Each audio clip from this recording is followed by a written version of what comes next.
우리 이 베드로후서의 말씀 지난번에 하나님의 성품, 그리스도인의 성품 얘기하면서 이 본문을 가지고 얘기했죠. 베드로가 말하는 온전한 그리스도인이 되는 과정, 믿음으로 끝나면 안 되고 믿음의 무엇을? 덕이 쌓이면서 무엇에 대한 갈망이 생기죠? 하나님의 말씀에 대한. 그러면서 무엇? 지식. 자, 거기까지 이제 성경 공부하고 뭐 배우고 하는 그런 과정. 그 다음부터 이제 삶이 변화되는데 짧은 참음, 뭐라 그랬죠? 절제, 그게 좀 길어지면서 인내, 그러면서 무엇의 단계? 경건의 단계 간다. 그래서 마지막 단계, 이게 이제 중간 단계라 해서 마지막 사랑에는 두 가지가 있다. 첫 번째 무엇? 형제 우애, 가까운 사람의 사랑이라 했죠. 그리고 두 번째 사랑은 어떤 사랑이에요? 뭔가 좀 거리가 멀고 내가 잘 알지 못하는 사람, 더 나가서 원수까지도 사랑하는 사랑이라는. 사실은 가까운 사람도 사랑하기 힘들죠. 우리가 늘 교회 오지만 옆에 있는 사람 말로만 사랑합니다, 축복합니다 하지 실질적으로 뭔가 사랑의 표현을 할 기회는 없어요. 하라 그러면 좀 어색하죠. 뭐 사랑합니다라는 말조차도 어색한데 사랑을 행동으로 드러난다는 것은 참 힘든 겁니다. 그래서 모르는 사람을 사랑한다는 건 더 어려운 겁니다. 모르는 사람을 사랑한다, 나와 관련이 없는 사람을 사랑한다, 이건 거의 불가능한 일입니다. 어떻게 사랑해야 되지? 우리가 사랑이라는 말은 되게 쉬운데 이 사랑의 개념이 너무 틀리기 때문에 어떤 사람은 내가 뭔가를 막 그 사람으로부터 받아야 내가 사랑을 할 수 있다고 생각하고, 어떤 사람은 주는 사랑이에요. 어떤 사람은 헌신하는 사랑이에요. 우리가 사랑의 그 어떤 뭐 단어들을 바꿔가면서요, 아가페, 필로스, 이렇게 막 에로스 이렇게 얘기하잖아요. 사랑하는 방법을 우리는 잘 모릅니다. 그래서 그것을 좀 살펴보려고 합니다. 베드로의 가르침에서 우리가 살펴볼 것인데, 이 베드로 전서에 보니까 베드로가 구원받은 사람을, 뭐 우리도 늘 그렇게 얘기하지만 구원받은 사람은 정욕을 따르지 말고 하나님의 뜻에 따라야 살아야 된다, 이걸 이제 얘기를 했습니다. 베드로전서 4장 1절 2절 보세요. 그리스도께서 이미 육체의 고난을 받으셨어요. 그래서 너희도 같은 마음으로 갑옷을 삼으라. 이는 육체의 고난을 받은 자는 죄를 그쳤다. 그래서 육체의 고난을 그리스도께서 받으셨기 때문에 이제 죄가 그쳤다, 죄에서 구원받았다, 죄사함을 받았다, 이 얘기고, 2절에 가서 그로 다시 사람의 정욕을 따르지 않고 하나님의 뜻을 따라 육체에 남은 때를 살아야 된다. 정욕 따르지 말고 하나님의 뜻에 따라라, 이렇게 정리를 하고 있습니다. 정욕대로 사는 게 뭘까요? 그리스도인이 되면 변화되어야 된다는데 정욕대로 살면 안 돼 했을 때 정욕, 그것이 이제 3절에, 그 다음 3절에 나옵니다. 4장 3절에 보면 거기에 보면은 쭉 눈으로 보면서 단어만 읽지 말고 단어만 한번 찾아보세요. 음란, 정욕, 술 취함, 방탕, 향락, 우상 숭배, 이런 것들이 이제 정욕, 이걸 내려놔야 된다라는 거죠. 음란함에 그런 것들을 내려놓고, 정욕 내려놓고, 술 취함, 뭔가 이렇게 그냥 거기에 기대서 위로받고 하는 그런 것들을 내려놓고, 방탕한 것도 내려놓고, 이건 내려놔야 된다. 그럼 그 다음에 하나님의 뜻에 사는 건 무엇이냐? 8절에 있습니다. 한 단어로 보면 8절 무엇이죠? 사랑하는 것이다. 사랑하는 것. 이미 우리가 베드로 후서에서 말씀해서 사랑은 고급 단계라고 말씀을 드렸습니다. 그래서 사랑하기가 쉽지가 않은 거죠. 그런데 사랑을 해야 된다. 그러면 어떻게 사랑할 것인가? 그것도 친절하게 잘 적어놨습니다. 9절, 10절, 11절에 있는데 같이 읽겠습니다. 9절, 10절, 12절 같이 읽겠습니다. 서로 대접하기를 원망 없이 하고 각각 은사를 받은 대로 하나님의 여러 가지 은혜를 맡은 선한 청지기같이 서로 봉사하라. 만일 누가 말하려면 하나님의 말씀하는 것 같이 하고, 누가 봉사하려면 하나님이 공급하시는 힘으로 하는 것 같이 하라. 이는 범사에 예수 그리스도로 말미암아 하나님이 영광을 받으시게 하려 함이니 그에게 영광과 권능이 세세에 무궁하도록 있느니라. 아멘. 여러분, 일단 성구가 이렇게 길면은 되게 읽기를 싫어합니다. 그런데 좀 성경의 그 진리를 깨달으면 그 복잡한 성경 구절을 좀 이렇게 정리할 수 있는 능력이 있어야 되는데, 자, 다시 9절로 가세요. 9절 앞부분으로. 대접하기를 원망 없이 해라. 이거는 쉽죠. 그 다음에 은사 받은 대로란 전제가 있는데, 여기서는 뭘 하라고 말하는 거죠? 10절에서는 봉사죠. 예, 그게 딱 나와야 됩니다. 봉사하라는 거예요. 봉사하라. 그 다음에 11절에 첫 번째 건 뭐죠? 말을 잘해라. 하나님의 말씀하는 것처럼 말을 잘해라. 봉사할 때는 어떻게 하라고요? 하나님이 주시는 힘으로 해라. 그래서 봉사에서 대가를 바라지 말고, 누군가에게 어떤 칭찬을 바라지 말고, 그냥 하나님이 하라 하시니까 그 힘으로 그냥 하라는 거죠. 그거 두 개밖에 없어요. 그렇죠? 11절이 되게 복잡한 것 같은데 그거밖에 없습니다. 그래서 저는 지금 성경은 그렇게 합니다. 예전에 성경들 보면 그 중요한 부분을 이렇게 동그라미를 치거나 아니면 이렇게 하이라이트로 이렇게 표시를 하면서, 그럼 그 다음번에 이걸 볼 때는 이 똑같은 11절 보시면 다음번에도 길어 이렇게 하는데, 이렇게 그 단어에다가 표시를 하면 그 다음번에 볼 때는 그걸 중심으로 이렇게 보기 때문에 성경을 빨리빨리 볼 수 있고, 그 다음번에 볼 때는 이건 무슨 내용이구나, 이게 그냥 싹 이렇게 흩어보면서도 빨리빨리 성경의 내용들을 이렇게 한 번 더 볼 수 있고, 그러면서 이제 성경을 다독하게 되는 겁니다. 성경이 깨끗하면은 상당히 마음도 깨끗해질 것 같은데 그렇지 않아요. 복잡해집니다. 자, 여기서 중요한 것은 이제 이 많은 걸 다 하는 게 아니라 9절에 대접하기를 원망 없이 하라, 이 부분을 얘기하려고 합니다. 대접하기를 원망 없이 하라. 모르는 사람을 어떻게 사랑할까 얘기했는데, 그 어떻게 사랑하는 답이 대접입니다. 지금 이 9절의 얘기예요. 서로 대접하기를 원망 없이 하라가 어떻게 모르는 사람 사랑과 연결될까? 이게 우리가 그냥 보면 모르는데, 이 대접이라는 이 단어, 원어의 단어가 이제 헬라어가 되겠죠. 신약이니까. 구약은 무슨 언어? 원어가 히브리어. 신약은 헬라어. 헬라어가 뭔지 모르고 히브리어가 뭔지 몰라도 그건 여러분이 아시니까. 헬라어인데 필로케노스라는 단어예요. 필로케노스. 필로케노스는 두 단어가 합쳐진 합성어입니다. 필로스, 케노스야. 필로스. 예전에 중창단에 필로스 뭐 그런 중창단이 있었던 것 같은데, 인고 중창단이 그랬나요? 필로스가 뭡니까? 사랑이에요. 사랑. 케노스는 낯선 사람이에요. 손님. 그래서 낯선 사람을 사랑하는 것, 그걸 지금 여기 한국어 단어로는 대접이라고 했어요. 그래서 낯선 사람을 대접할 때 원망 없이 해라, 이렇게 말합니다. 그래서 영어 성경도 제가 올려놨나요?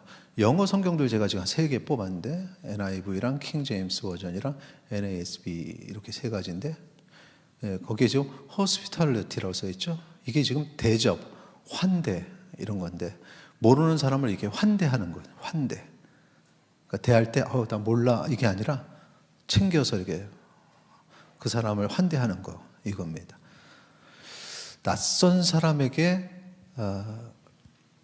어떤 불평하지 말고 원망 없이 그냥 환대해라 라는 것은 조건 없이 사랑해라 라는 겁니다. 낯선 사람이라도, 그러니까 우리 형제 위에 아는 사람은 또 동창은 또 동창대로, 원래 아는 우리 교회 성도들은 또 교회 성도들이니까 이렇게 사랑을 나누는데, 나와 전혀 모르는 사람을 사랑하기는 쉽지 않은데, 그런 사람조차도 조건과 상관없이 사랑하라. 자, 이겁니다. 여러분, 그런데 이 사회를 보니까 모르는 사람을 환대하고 모르는 사람을 잘 대접하는 그런 데가 있습니다. 아십니까? 세상에? 교회? 정말 그럴까? 교회? 교회보다 더 잘하는 데가 있습니다. 어딜까요? 사업체. 뭐야, 푸가 앞에서 지금. 그러니까 제가 이제 뭐 식당, 뭐 쉽게 얘기하면 식당, 뭐 가게, 전혀 모르는 사람이 왔다고 해서 뭐야 모르는 사람이네? 이러지 않죠. 모르는 사람이라도 밝게 웃고, 물론 이제 프로 정신이 없는 사람은 손님이 와도 뭐 이런 사람들이 있지만 프로 정신인 사람은 이렇게 환영을 하죠. 왜 합니까? 모르는 사람인데 왜 잘 이렇게 환대하죠? 돈 쓰니까, 대가가 있으니까. 만약에 환대를 했는데 막 하다가 돈 안 쓰고 갔다, 그러면 이제 그 다음에 본색이 나오겠죠. 그러니까 이 말씀이 뭐냐면, 그런 어떤 나에게 뭘 해주냐와 상관없이, 그런 것과 상관없이, 원망 없이, 그냥 조건 없이 환대해라, 대접해라, 모르는 사람을 환대해라, 이겁니다. 베드로전서 4장 9절 다시 한번 같이 읽겠습니다. 시작. 서로 대접하기를 원망 없이 하고. 자, 이 말씀이 모르는 사람을 조건 없이 사랑해라 라는 거죠. 자, 예수님이 죄인인 우리를 위해 조건 없는 사랑을 행하셨습니다. 로마서 5장 8절 말씀 같이 읽겠습니다. 우리가 아직 죄인 되었을 때 그리스도께서 우리를 위하여 죽으심으로 하나님께서 우리에 대한 자기의 사랑을 확증하셨느니라. 아멘. 자, 여기 말씀, 이렇게 빨리, 진짜, 성격이 급하다, 진짜. 8절에 우리가 아직 죄인 되었을 때라는 이 아직 죄인 되었을 때라는 말이, 그냥 그전에는 그래, 우리가 죄인이었을 때 그리스도께서 우리를 먼저 사랑하셨어, 죄인을 사랑하셨어, 이 부분에 초점을 맞췄는데, 이번에 말씀을 전하면서 아직 죄인이 되었다는 게 무슨 의미일까를 묵상을 해보니까 죄인이라는 게 결국은 상관없는 사람이라는 뜻입니다. 하나님과의 관계가 있다가 죄를 지음으로 관계가 단절이 되죠. 그래서 죄인이라는 건 나는 하나님과 관계가 없는 사람이 된 거예요. 그런데 관계가 없는 사람인데 하나님께서, 그리스도께서 날 위해 십자가에 달려 죽으셔서 사랑을 확증하셨다. 그래서 이 사랑이 바로 아무 관련 없는 사람을 사랑한 것에 대한 모델이 되는 거죠. 아무 관련이 없는데, 하나님이 나와 관련이 없어요. 내가 죄를 지음으로 관계가 끊어졌기 때문에. 그런데도 날 사랑하셨다. 관련이 없을 때, 그래서 나를 뭐라고 부르냐면 불신자를 나그네 이방인이라는 뜻이 우리의 그 영역 안에 있지 않고 저쪽에 있는 사람이야, 나와 상관없는 사람이야 라는 뜻이죠. 나그네라는 것도 마찬가지입니다. 나그네와 같은 내가 심히 부족하오니 라는 찬송가 376장에 나그네와 같은 나라는 건 하나님과의 관계가 없는, 그래서 정말 부족하고 연약하고 그런 존재라는 거죠. 그런데 아무 상관없는 사람을 위해서 하나님이 독생자를 보내셨고 십자가에 죽으심으로 아무 관련 없지만 내가 너를 사랑한다 라고 보여주셨어요. 그리고 이것을 우리에게도 명령하셨습니다. 너희도 아무 관련 없는 사람, 나그네를 사랑해야 된다. 신명기 10장 18절 19절 같이 읽겠습니다. 고아와 과부를 위하여 정의를 행하시며 나그네를 사랑하여 그에게 떡과 옷을 주시나니 너희는 나그네를 사랑하라. 전에 너희도 애굽 땅에서 나그네 되었음이라. 아멘. 너희도 다 그런 모습이었어. 그러니까 너희도 나그네를 사랑해야 돼. 너희도 너희와 관련 없는 사람을 사랑해야 돼. 그거죠. 나그네를 사랑하라. 자, 이게 율법으로 명령하셨다고 해서 그럼 오늘날에 우리는 지키지 않아도 되는 명령이냐? 그렇지 않습니다. 오늘날에도 여전히 유효합니다. 그러니까 신약 시대에도 또 오늘날 현대 사회에도 유효한 법이죠. 조금 전에 베드로전서 4장 9절 서로 대접하기를 원망하라. 낯선 사람에게 조건 없이 사랑하라. 나그네를 사랑하라는 말이었고, 이 베드로가 한 말이죠.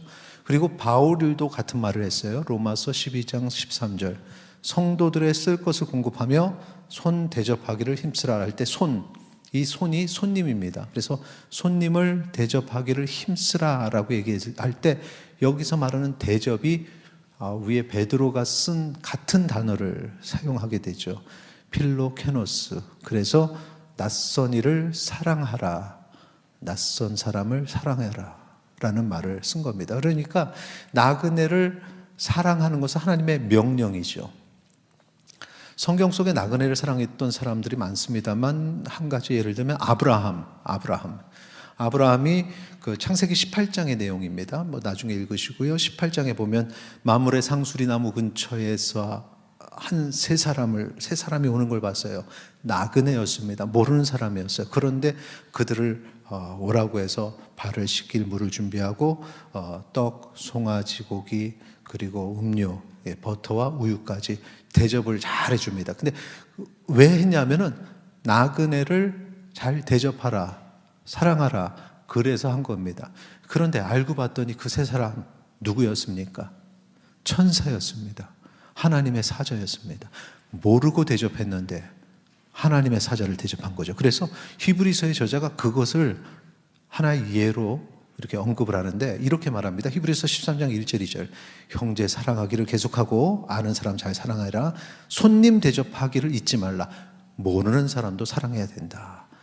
이로써 부지 중에 천사들을 대접한 이들이 있었느니라. 그러면서 아브라함 얘기를 하는 거죠. 손님을 잘 대접하다 보니까 그것이 하나님께로 한 것이다. 하나님의 사자들에게 한 것이다. 그러니까 모르는 사람이라도 잘 대접해야 된다. 그래서 모르는 사람한테 하는 것은 그 사람에게 뭘 받는 게 아니라 그 사람에게 하는 그것을 하나님이 보시고 하나님이 하나님께로 하는 걸로 그렇게 여겨주시기 때문에 그런 것입니다. 그리고 나서 엄청난 복을 받는데 어떤 복을 받습니까? 18장 18절 19절 같이 읽겠습니다. 아브라함은 강대한 나라가 되고 천하 만민은 그로 말미암아 복을 받게 될 것이 아니냐. 내가 그로 그 자식과 건속에게 명하여 여호와의 도를 지켜 의와 공도를 행하게 하려고 그를 택하였나니 이는 나 여호와가 아브라함에게 대하여 말한 일을 이루려 함이니라. 아멘. 아브라함이 강한 나라가 되고 아브라함이 복을 받고 뿐만 아니라 19절에 그 자녀들이 복을 받는다.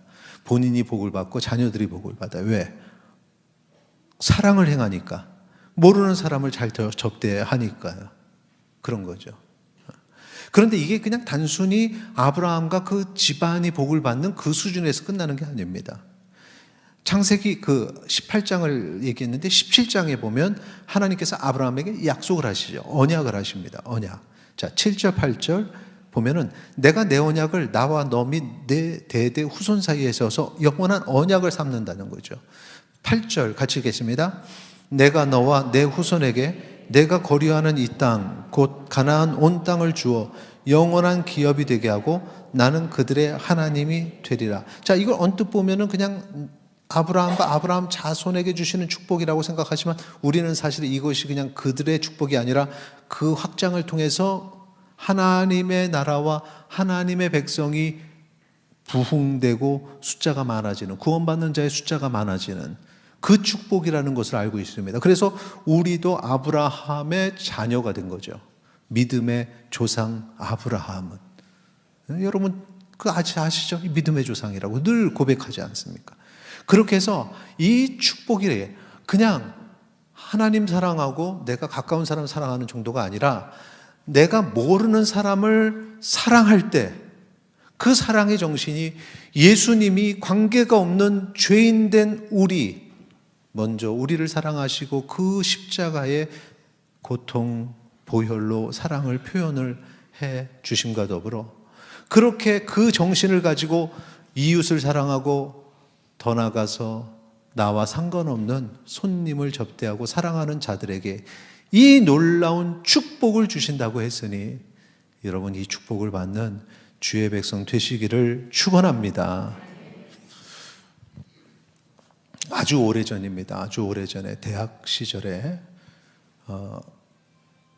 제 경인전철 다니다 보면은 요즘도 그런지 모르겠어요. 안 다녀봐서 모르겠어요. 그때 당시에 경인전철에 그 길 이쪽 끝에서 저쪽 끝까지 다니면서 예수 믿으라고 이렇게 외치고 다니는 분이 있었어요. 여러분들이 있었는데 그 중에 여자분이 있었는데 하나님이 세상을 이처럼 사랑하사 독생자를 주셨으니 그러면서 그 말씀을 이렇게 선포하면서 가는 분이 있었는데 제가 궁금했어요. 저렇게 공개적으로 막 저렇게 얘기하고 다니는 분들은 어떤 마음에서 저렇게 할까? 쑥스럽지 않을까? 내가 교회 다니면서 약간 창피함이 있는데 저분들도 그러진 않을까? 이런 생각을 했었어요. 그게 너무 궁금했습니다. 저분들은 도대체 무슨 생각으로 저것을 할까? 그래서 제가 그 궁금증을 참지 못하고 그분이 지나갈 때 잡았습니다. 그리고 물어봤어요. 왜 그렇게 하는 거냐고. 용기 있죠. 그걸 외치고 다닐 용기는 없는데 왜 그러냐고 물을 용기는 있었어요. 붙잡고 물었더니 자기가 체험했던 걸 얘기를 하더군요. 그 여성분이 그냥 하나님이 누군지도 모르고 예수님이 누군지도 모르는데 어느 날 갑자기 그 글씨가 있어서 자기가 따라 읽었는데 독생자가 누구지? 하는데 그냥 갑자기 뭐 그냥 빛이 그냥 들어오면서 날 구원하신 예수님이라는 그런 것이 확 가슴에 와닿고 믿어졌대요. 쉽지요, 구원받기. 우린 죽어라 교회 다니고 주일학교 교육 다 하고 그냥 단번에 그냥 그게 그렇게 들어왔대요. 그래서 이게 진리다. 그래서 그 말씀을 외치고 다닌다는 거였어요. 그래서 그렇구나. 근데 저희의 대화를 이 앞에 있는 아저씨가 듣다가 이렇게 고개를 들더니 같이 참여하기 시작했어요. 그래서 당신이 경험한 게 그게 진짜야? 뭐야? 그러니까 이 여자분이 못 믿으면 어떻게? 그래서 두 분이 싸움이 나기 시작했어요. 거기 있는 사람들이 다 절 쳐다보고요. 그래서 제가 말리고 그러고 와서 깨달은 바가 있어요. 제가 그전에는 그냥 차분하게 1대1로 내가 만난 저 스토리를 얘기하면서 복음을 전하면은 정말 감동이 될 것 같은데 왜 그걸 이렇게 얘기 안 하고 그냥 쭉 지나가면서 얘기하지? 얘기를 들으면서 그 생각이 들었는데 하나님께서 깨달음을 준 거죠. 이분은 1대1로 얘기하면 안 되겠다. 그냥 얘기하고 지나가야겠다. 그게 이제 대학 시절의 깨달음이었습니다. 그리고 나서 이제 대학교 4학년 때 저도 이제 체험을 하고 막 그 체험의 기쁨이 넘치니까 제일 먼저 하고 싶었던 게 그 경인전철 학교에서 올 때, 인천 올 때 거기서 똑같이 외치고 싶었어요. 근데 저는 좀 고급스럽게 외치고 싶었어요. 저는 대학을 다니고 있어요. 저는 제가 원래 하나님을 잘 믿지는 못했는데 그런데 하나님의 그 말씀의 은혜를 받아 이렇게 어떻게 설명을 할까를 막 생각하는 거예요. 막 그 끝에 서서 했을까요? 못했을까요? 못했습니다. 생각하다 말았어요. 외치고는 싶은데 안 되네 이러고 말았습니다. 그러면서 지금까지 뭐 대학 시절이니까 벌써 이제 35년 이상 지났죠. 그냥 그 밖에서 이렇게 외치는 게 효과가 있나? 좀 더 세련돼야 되지 않을까? 뭐 이런 생각이 은연중에 좀 있었습니다. 그런데 한 2, 3일 전에 요즘에 이제 그 초교파적인 우리 원로 목사님 친구 되시는 목사님들과 함께 이제 준비하는 어떤 일들이 있는데 거기에 이제 기도 모임 방에 제가 초청을 받았어요. 해외 선교사님도 있고 은퇴하신 목사님들도 있고 기도 현직에 있는 목사님들도 있고 그런데 거기에 한 분이 초청돼서 오셨는데 그분을 소개하는데 인천에서 홍콩에서 목회를 하셨고 인천에서 지금 노방전도를 하시는 분입니다 라고 얘기를 해요. 그 이름이 떴어요. 그래서 제가 인천에서 홍콩 얼마 전에 비전 트립 홍콩 다녀왔잖아요. 원로 목사님 전에 홍콩에 설교도 하러 가셨었고 그 홍콩하고 인천이라는 공통 부모가 두 개가 되니까 궁금해가지고 그분에 대해서 이렇게 찾아봤습니다. 근데 한번 본 것 같다. 주안역 앞에서 여러분도 혹시 보신 적 있을 것 같아요. 화요일 날 일주일에 한 번 나와서 3시간 동안 마이크 들고 복음을 전하시는 분이. 저도 그때 지나가면서 저렇게 한다고 효과가 있을까라는 생각으로 지나갔던 그냥 그렇게 무심히 지나갔던 그분. 근데 그분에 대해서 궁금해지기 시작해서 그래서 제가 막 찾았더니 자료를 찾은 겁니다. 자료가 다 나와 있어요. 1950년생이셔서 이제 76세시죠.